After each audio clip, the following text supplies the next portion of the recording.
अगर standing committee होगी तो फाइनेंशियल जो निर्णय है वो ठीक से हो पाएंगे और मेयर की जो समझ है, अगर मेयर समझदारी से काम लेती तो इनकी नौकरी बच सकती थी। स्टैंडिंग कमेटी अगर बन जाती तो भी इनकी नौकरी बच सकती थी। वादे इन्होंने किए थे, वो वादे जब तक पूरे नहीं हो सकते, जब तक सारी कमेटी नहीं बन सकती हैं, नहीं बन पाएंगी। और जो अभी हालात हैं उसमें पूरे नगर निगम की व्यवस्था का मजाक इन्होंने बनाकर रख दिया है।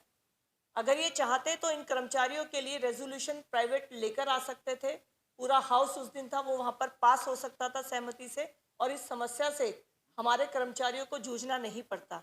तो आज आपके माध्यम से यही कहना चाहते हैं आम आदमी पार्टी के नेताओं को कि अगर उन्हें कुर्सी पर बिठाया है तो उन्हें इतना काबिल बनाइए कि वो निगम के हित में काम कर पाएं, और स्टैंडिंग कमेटी को दिल्ली को जल्द से जल्द देने के लिए मैं उनसे निवेदन करती हूँ। रखरखाव, वातावरण, पार्क या दिल्ली नगर निगम के द्वारा किए जाने वाले काम इनकी प्राथमिकता में होते तो ये ध्यान करते 2 महीने में आने के बाद कि सबसे पहले उनके रहते समय में किस चीज़ की आवश्यकता है।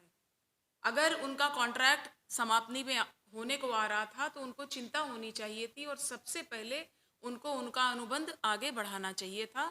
ना तो उन्होंने उनके परिवारों की रोजगार की चिंता की और ना ही दिल्ली के रखरखाव की चिंता की। इसके बाद जो और कर्मचारियों का जो अनुबंध है वो खत्म हो रहा है, वो डाटा एंट्री ऑपरेटर्स हैं। आप जानते हैं डिजिटाइज पूरी दिल्ली नगर निगम को किया गया है।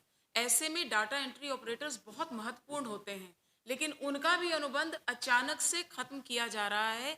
शायद जो हर्ष मल्होत्रा जी ने कहा कि पीछे षड्यंत्र यही रहेगा कि उनके कार्यकर्ताओं को बैकडोर से यहाँ एंट्री हो, पहले का अनुबंध खत्म किया जाए, जबकि हम सब जानते हैं कि बहुत अच्छा एक्सपीरियंस पुराने डाटा एंट्री ऑपरेटर्स को हो चुका है, जिसके चलते निगम को डिजिटाइज करने में बहुत सुविधा हुई।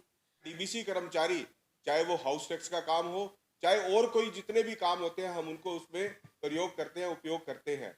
और हम प्रत्येक वर्ष उनकी जो सर्विस होती है उसको ब्रेक नहीं होने देते थे, लेकिन इस बार सीधा सीधा उन्होंने कुठाराघात 3200 परिवारों जो हमारे पूरी दिल्ली नगर निगम के अंदर डीबीसी कर्मचारी काम करते हैं, उसमें एक दिन का सर्विस ब्रेक देकर उन लोगों ने उन परिवारों के साथ विश्वासघात किया है। आज से पूर्व हम हमेशा उनकी ब्रेक को खत्म करते थे, लेकिन महापौर के पास जाकर उनके बार बार निवेदन करने के पश्चात कल सभी कर्मचारी वहां उपस्थित थे, लेकिन महापौर ने उनकी तरफ बिल्कुल ध्यान नहीं दिया।